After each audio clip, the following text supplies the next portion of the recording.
Good morning વિદ્યાર્થી મિત્રો, real ક્લાસીસમાં આપ સૌનું સ્વાગત છે।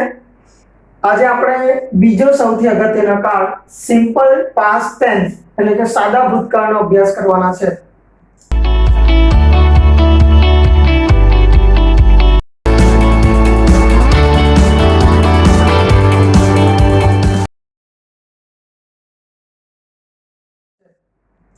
સાદો ભૂતકાળ અને આગળના પીરિયડમાં આપણે સિમ્પલ પ્રેઝન્ટ ટેન્સ એટલે કે સાદા વર્તમાન કાળનો અભ્યાસ કર્યો હતો।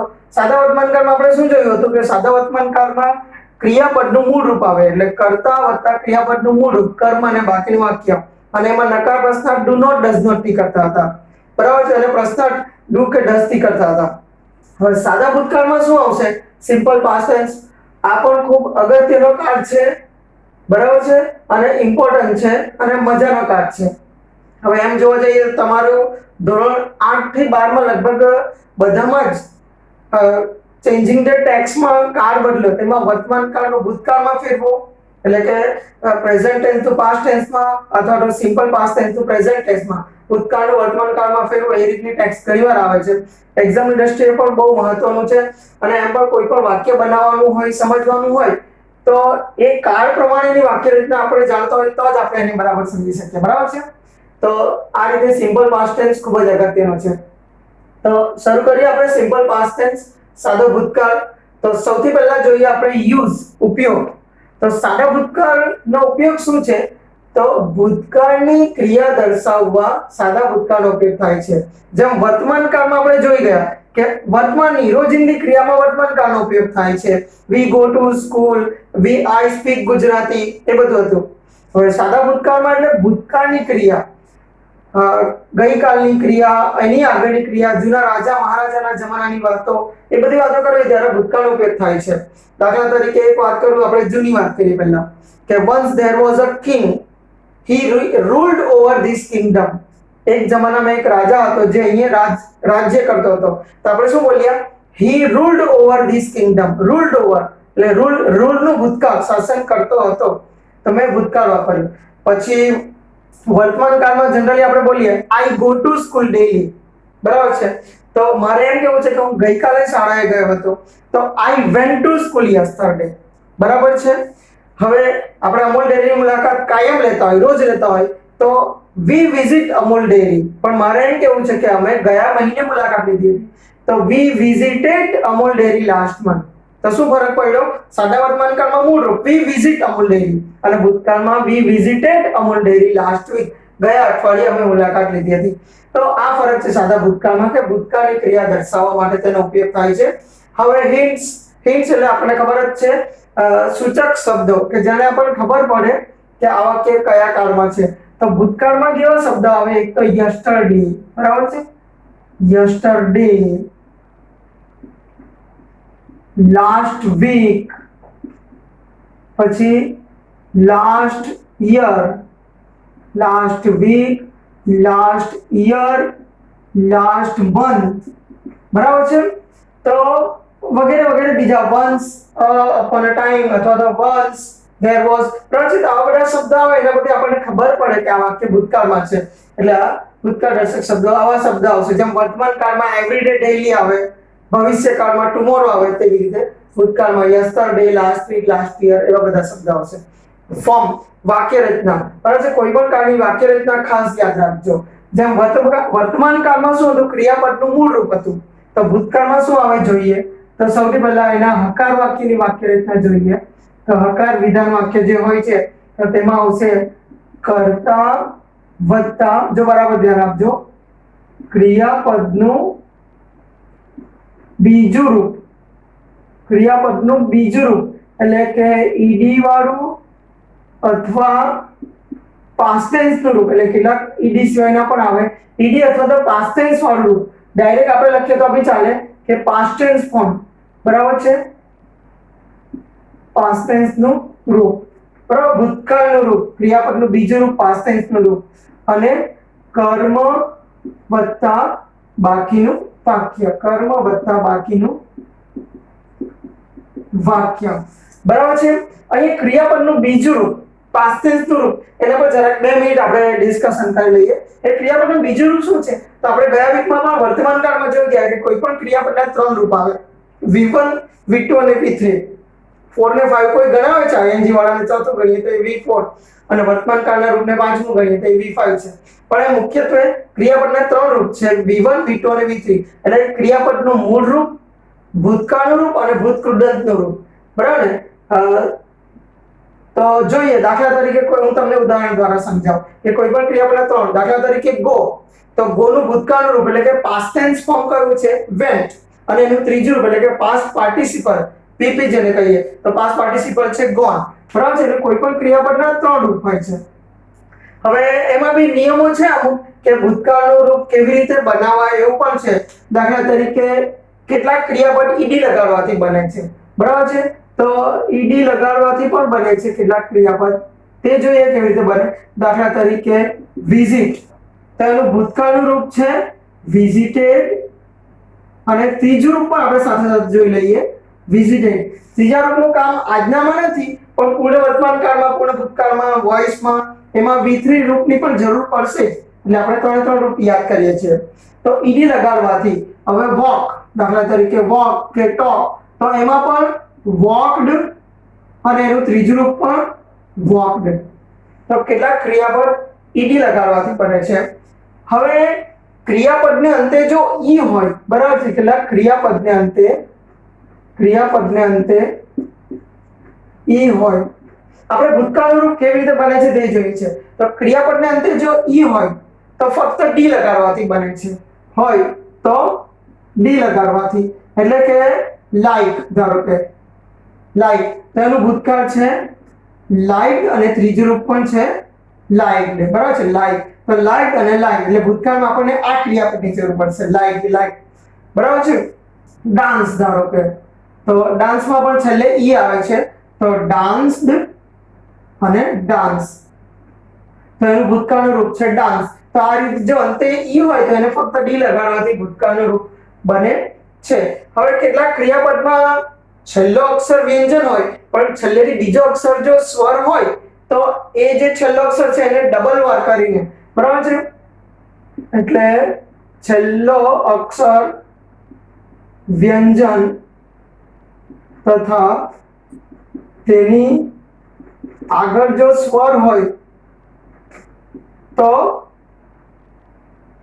છેલ્લો અક્ષર બેવડાવવો. દાખલા તરીકે સ્ટોપ, દાખલા તરીકે સ્ટોપ, તો છેલ્લો વ્યંજન છે પણ એની આગળ સ્વર છે તો શું કરવાનું? સ્ટોપ્ડ. આને બેવડાવી લેવાનું, ડબલ પીઈડી.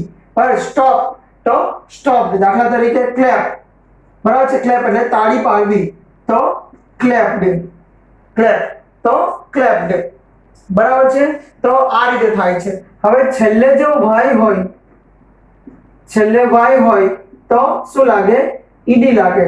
દાખલા તરીકે પ્લે, પ્લે હોય તો શું થાય? ઈડી લાગે એટલે પ્લેડ. આમાં સેમ રહેશે, બરાબર છે? પ્લેડ. અને ત્રીજું રૂપ પણ છે પ્લેડ.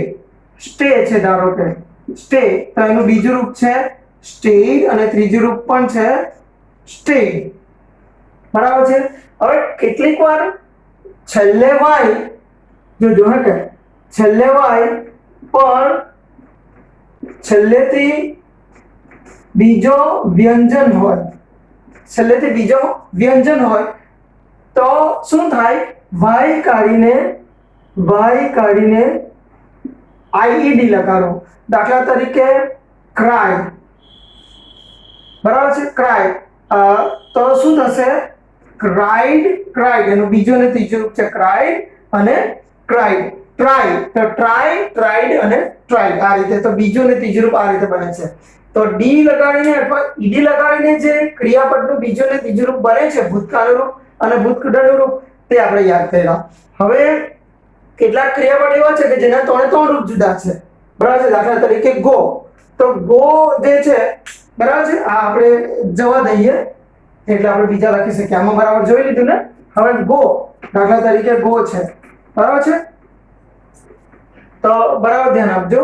તો ગો નું બીજું રૂપ છે વેન્ટ અને ત્રીજું રૂપ છે ગોન. તો કેટલાક ક્રિયાપદ એવા છે કે જેના ત્રણે ત્રણ રૂપ જુદા છે. દાખલા તરીકે બ્રેક. બ્રેક એટલે તોડવું, તૂટવું, બરાબર છે.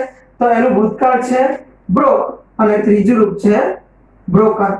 Speak, spoke, spoken, write, wrote, written, ત્રણે ત્રણ રૂપ સરખા જુદા હોય. પછી કેટલાક ક્રિયાપદ એવા હોય કે જેનું બીજું અને ત્રીજું રૂપ સરખું હોય. બીજું અને ત્રીજું રૂપ સરખા હોય. દાખલા તરીકે think એટલે વિચારવું, તો એનું ભૂતકાળ છે thought અને ત્રીજું રૂપ છે તે પણ thought. think, thought, thought. દાખલા તરીકે catch, તો catch, caught, caught, બરાબર છે. catch એટલે CATCH catch, તો એનું ભૂતકાળ છે CAUGHT caught અને CAUGHT caught. catch, caught, caught. તો એનું બીજું અને ત્રીજું રૂપ સરખા હોય છે, એટલે કે ભૂતકાળનું રૂપ અને ભૂતકૃદંતનું રૂપ, બરાબર છે. હવે કેટલાક ક્રિયાપદ એવા પણ છે કે જેના ત્રણેય રૂપ સરખા હોય. ત્રણ રૂપ સરખા હોય. તો ત્રણ રૂપ સરખા હોય તેવા કયા કયા છે? તો cut, cut, cut, put, put, put, cut, cut અને કટ. તો કટ નું પહેલું, બીજું અને ત્રીજું રૂપ, ભૂતકાળનું રૂપ અને ત્રીજું રૂપ બધા જ સરખા છે. પુટ, ધારો કે પુટ, પુટ અને પુટ. તો આવા પણ ઘણા ક્રિયાપદો છે કે જેના ત્રણે ત્રણ રૂપ સરખા હોય છે, બરાબર છે. Cut, cut, cut, put, put, put, shut, shut, shut, બરાબર છે. હવે આટલા બધા ક્રિયાપદો છે તો આપણને એમ થશે કે આટલા બધા યાદ કેવી રીતે રાખવાના? જો નોર્મલી કેવું છે, જેમ જેમ યુઝમાં આવતા જાય છે ને તેમ તેમ આપણને યાદ રહી જ જાય છે. ને આવા નિયમો થોડા ખબર હોય તો તે કાયમ માટે યાદ રહી જાય છે આપણને. ને આ બધા ક્રિયાપદના રૂપો તમારે જોવા હોય તો આપણે સામાન્ય બજારમાં મળતી બધી જ આપણી ધોરણ 8, 9, 10 ની કે કોઈ પણ જનરલ બુક્સ જે છે તેમાં વિકાસ ઇંગ્લિશ ગ્રામર છે, વીસી ખત્રી છે, બીજી વર્ક ફોર્મની બી ઘણી બુકો આવે છે. તો એ કોઈ પણ ગ્રામર બુક લો ને તો એમાં મોટા ભાગે હોય છે ક્રિયાપદના ત્રણે ત્રણ રૂપો, બરાબર છે. તો એમાંથી આપણે એ બાયહાટ કરી શકીએ છીએ. અને જો તમે આ નિયમો યાદ રાખશો તો 80% તો એમ જ મોને થઈ જશે, બરાબર છે. ચાલો, તો આ વાત થઈ આપણી ક્રિયાપદના બીજા રૂપની અને ત્રીજા રૂપની. તો ભૂતકાળમાં ક્રિયાપદનું કયું રૂપ વપરાય છે? બીજું રૂપ. જેમ વર્તમાન કાળમાં અહીંયા પહેલું રૂપ વપરાતું હતું, ભૂતકાળમાં બીજું રૂપ એટલે કે પાસ્ટ ટેન્સ રૂપ વપરાશે, પછી કર્મ અને બાકીનું વાક્ય. હવે નકાર. નકાર આપણે વાત કરી ગયા હતા વર્તમાન કાળ વખતે કે તમારે ખાલી વર્તમાન કાળ અને ભૂતકાળમાં જ નકાર પ્રસ્તાવ શીખવું પડશે. કેમ? કારણ કે એમાં આપણે સહાયકારી ક્રિયાપદને બહારથી લાવવું પડે છે. તો જેમ વર્તમાન કાળમાં આપણે કોને લાવેલા બહારથી? Do not, does not. તો ભૂતકાળમાં કેવી રીતે નકાર બનશે? તો ભૂતકાળમાં બનશે સિમ્પલ પાસ્ટ ટેન્સમાં બનશે ડીડ નોટ થી. યાદ રાખજો, ડીડ નોટ. તો ધ્યાન આપજો, કરતા વત્તા ડીડ નોટ, બરાબર છે. અને ડીડ આવી ગયો એટલે ક્રિયાપદનું હવે વપરાશે મૂળ રૂપ. ક્રિયાપદનું આ મુખ્ય ક્રિયાપદનું, હા, મુખ્ય ક્રિયાપદનું મૂળ રૂપ વત્તા કર્મ વત્તા બાકીનું વાક્ય, બરાબર છે. તેવી જ રીતે પ્રશ્નાર્થ વાક્ય જોઈએ. તો પ્રશ્નાર્થ વાક્ય શું છે? તો જેવી રીતે વર્તમાન કાળમાં આપણે શું કરતા હતા? સહાયકારી ક્રિયાપદને આગળ કરવાથી પ્રસ્તાવ બની જાય છે. તો તેવી રીતે આમાં પણ કોને આગળ કરીએ? ડીડ ને આગળ કરી દો એટલે ડીડ કેપિટલ થઈ જશે, બરાબર છે. કોઈ પણ વાક્યનો પહેલો અક્ષર કેપિટલ હોય આપણને ખબર જ છે. ડીડ વત્તા કર્તા વત્તા ક્રિયાપદનું મૂળ રૂપ વત્તા કર્મ વત્તા બાકીનું વાક્ય વત્તા પ્રસ્તાવ ચિહ્ન, બરાબર છે. છેલ્લે પ્રસ્તાવ ચિહ્ન હોય. ચાલો, એટલે નકાર કરતી વખતે કરતા વત્તા ડીડ નોટ, સાદા ભૂતકાળમાં નકાર ડીડ નોટ થી બને, પછી ક્રિયાપદનું મૂળ રૂપ આવે ડીડ સાથે હંમેશા કર્મ અને બાકીનું વાક્ય. તે રીતે પ્રસ્તાવ ડીડ ને આગળ કરવાથી બનશે અને ક્રિયાપદનું મૂળ રૂપ આવશે. હવે આ ફોર્મ્યુલાને આપણે બરાબર હજુ ઉદાહરણ દ્વારા સમજીશું તો તમને વધારે ખ્યાલ આવશે. તો એક્ઝામ્પલ્સ જોઈએ આપણે. સૌથી પહેલા સાદા વર્તમાન કાળમાં આપણે જે વાક્ય લીધેલું ને એને જ આપણે જોઈએ એટલે તમને ફરક ખબર પડે. સાદા વર્તમાન કાળમાં આપણે કયું વાક્ય લીધું હતું? I go to school daily. સાદા વર્તમાન કાળમાં હતું, બરાબર છે. ચાલો, એનું ભૂતકાળ કરીએ આપણે. તો I go to school daily વર્તમાન કાળમાં છે. તો ભૂતકાળમાં શું હોય? કર્તા વત્તા ક્રિયાપદનું બીજું રૂપ.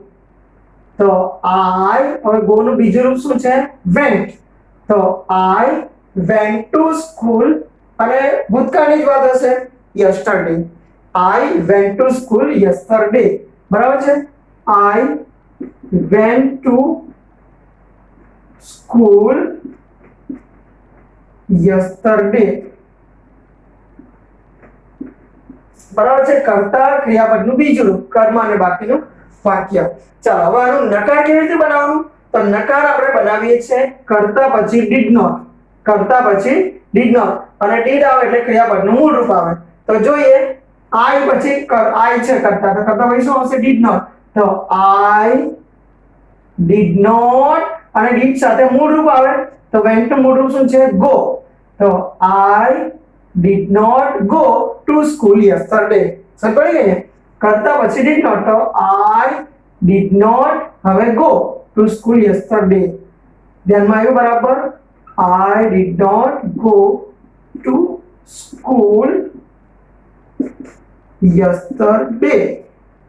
ચાલો હવે આનો પ્રસ્તાક બનાવવાનો છે. તો સિમ્પલ છે પ્રસ્તાકનું ફોર્મ્યુલા, ખાલી did ને આગળ કરો. એમ પણ પ્રસ્તાક વાક્ય કેવી રીતે બનાવીએ આપણે? સહાયકારી ક્રિયાપદને આગળ કરો એટલે કે did ને આગળ કરો. ચાલો did ને આગળ લખો, did પછી કરતા ક્રિયાપદનું મૂળ રૂપ. તો જો અહીંયા ખાલી did મૂકી દો બસ. વર્તમાન કાળમાં કરતા હતા ને do કે does આગળ મૂકીને તેવી રીતે, તો અહીંયા ખાલી did મૂકી દો, પછી વાંચી જાઓ. ચાલો did મૂકો, જો did પછી વાંચી જાઓ. તો did I went to, પણ went નહીં ચાલે, did સાથે મૂળ રૂપ જ આવે ક્રિયાપદનું.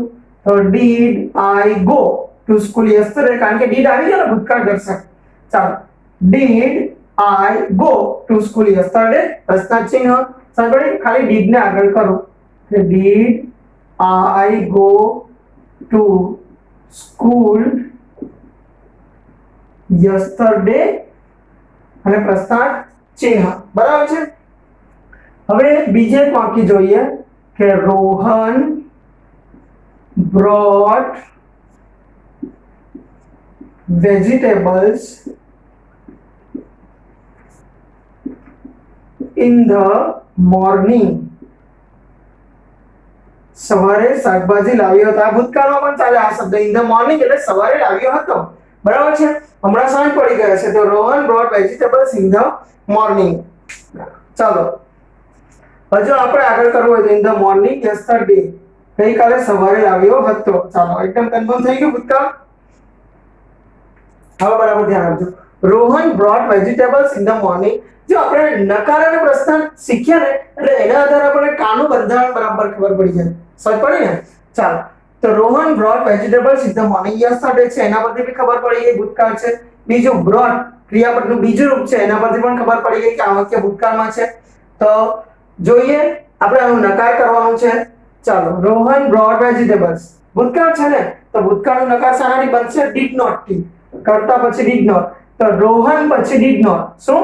Rohan did not bring vegetables in the morning.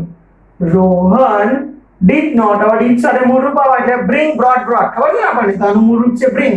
તો Rohan did not bring vegetables in the morning. ચાલ આવી ગયું બધાને કે રોહન did not bring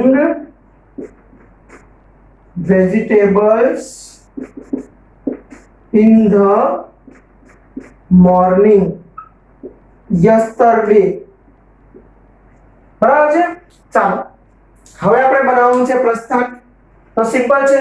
પ્રશ્નાર્થ શાનાથી બને? ભૂતકાળનું છે વાક્ય, તો પ્રશ્નાર્થ બનશે did થી.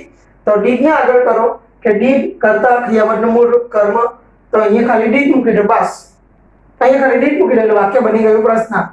ભૂતકાળ છે ને તો did મૂકો. did રોહન brought vegetables, નહીં, did છે એટલે મૂળ રૂપ, તો did Rohan bring vegetables in the morning yesterday. પતી ગયું. તો did ને આગળ કરો અને did સાથે હંમેશા ક્રિયાપદનું મૂળ રૂપ આવે, તો આનું મૂળ રૂપ છે bring. તો did પછી વાંચી જાઓ. તો did Rohan bring vegetables in the morning yesterday. બરાબર છે કે did Rohan bring vegetables in the morning yesterday, અને પછી પ્રશ્નાર્થ ચિહ્ન. બરાબર છે. ચાલો હવે ત્રીજું વાક્ય બરાબર જોઈ લઈએ. બરાબર છે, એટલે તમને ખ્યાલ આવી જાય. સિમ્પલ એક વાક્ય લઈએ. they visited Saputara. they visited Saputara last month. એ લોકો કયા મહિને સાપુતારાની મુલાકાત લીધી? they visited Saputara last month. ચાલો કયા કાળમાં છે વાક્ય? તો એક તો આના પરથી ખબર પડે ભૂતકાળ છે, બીજું ઈડી છે એના પરથી બી ખબર પડી જાય. ચાલો હવે they visited Saputara last month. Simple છે આ એક જ ઉદાહરણ દ્વારા હવે એકદમ પાક્કું બંધારણ થઈ જવું જોઈએ તમારું. બરાબર છે? એટલે જોઈ લેજો બરાબર. શું કરવાનું છે? નકાર. ચાલો નકાર શાનાથી બનશે? ભૂતકાળ છે એટલે did not થી. તો કરતા પછી did not. તો they પછી did not. Bus they did not visit Saputara last month. બરાબર ને? they did not visit Saputara last month. તો ખ્યાલ આવી ગયો? they did not visit Saputara last month. ખ્યાલ આવી ગયો? ચાલો હવે આનું બનાવવાનું છે પ્રશ્નાર્થ. કયો કાળ છે? ભૂતકાળ. સાદા ભૂતકાળમાં પ્રશ્નાર્થ કેવી રીતે બને? તો did ને આગળ કરો બસ. તો અહીંયા લખો did પછી વાંચી જાઓ. બરાબર છે? તો did they visit Saputara last month. Simple છે ને? ક્રિયાપદનું મૂળ રૂપ એટલે વિઝિટ કરી નાખ્યું. તો did they visit Saputara last month. did મૂકવાનું પછી વાંચી જાઓ. તો did they visit Saputara last month. ખ્યાલ આવી ગયો? ડી કેપિટલ કરી નાખો. did they visit Saputara last month. બરાબર છે? તો આ રીતે નકાર અને પ્રશ્નાર્થ બને. તો ખ્યાલ આવી ગયો ને સિમ્પલ પાસ્ટ ટેન્સમાં? બરાબર સમજ પડી ગઈ? હવે આપણે આના પછીનો નવો કાળ એટલે કે સિમ્પલ ફ્યુચર ટેન્સ આના પછીના પીરિયડમાં ભણવાના છે. બરાબર છે? તો ફરી મળીશું આપણે આના પછીના નેક્સ્ટ પીરિયડમાં નવા કાળ સાથે, સાદા ભવિષ્ય કાળ સાથે. ત્યાં સુધી good bye and thank you.